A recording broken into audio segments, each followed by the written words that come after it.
Mr. Mueller, who wrote the 9-minute comments you read at your May 29th press conference? I'm not going to get into that. Okay, so that's what I thought. You didn't write it. A 2013 puff piece in the Washingtonian about Comey said basically when Comey called, you drop everything you were doing. It gave examples. You're having dinner with your wife and daughter. Comey calls, you drop everything and go. The article quoted Comey as saying, if a train were coming down the track, and I quote, at least Bob Mueller will be standing on the tracks with me. Yeah. You and James Comey have been good friends or were good friends for many years, correct? We were business associates. We both started off in the Justice Department about this You were good time. friends. You can work together and not be friends, but you and Comey were friends. We were friends. That's my question. Thank you for getting to the answer. Now, before you were appointed as special counsel, had you talked to James Comey in the preceding 6 months? No. When you were appointed as special counsel, was President Trump's firing of Comey something you anticipated investigating, potentially obstruction of justice? I'm not going to get into that.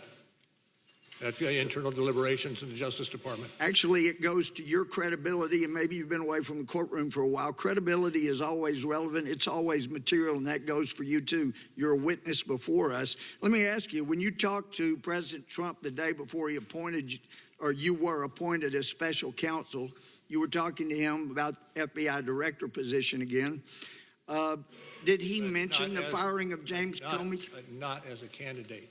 I was asked. Did he mention the firing of James Comey in your discussion with him? Cannot remember. Pardon? Cannot remember. Don't believe so, but I'm not going to be specific. You don't remember. But if he did, you could have been a fact witness as to the president's comments and state of mind on firing James Comey.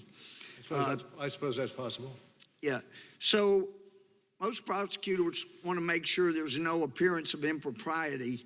But in your case, you hired a bunch of people that did not like the president. Let me ask you, when did you first learn of Peter Strzok's animus toward Donald Trump? In the summer of 2017. You didn't know before he was hired? I'm sorry? What did You didn't know before he was hired for your team? Know what? Peter Strzok hated Trump. Okay. You didn't know that before he was made part of your team. Is that what you're saying? I did not know that. All right. When did you first learn? When we did find out, I acted swiftly to have him reassigned elsewhere in the FBI. Well, there's some discussion about how swift that was. But when did you learn of the ongoing affair he was having with Lisa Page? About the same time I learned from Strzok. Did you ever order anybody to investigate the deletion of all of their texts off of their government phones? Once we found that Peter Strzok was an author of...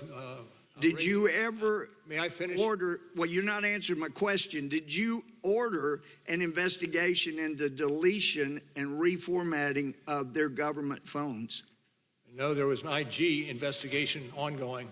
Well, listen, regarding collusion or conspiracy, you didn't find evidence of any agreement, I'm quoting you, among the Trump campaign officials and any Russia-linked individuals to interfere with our U.S. election, correct? Correct.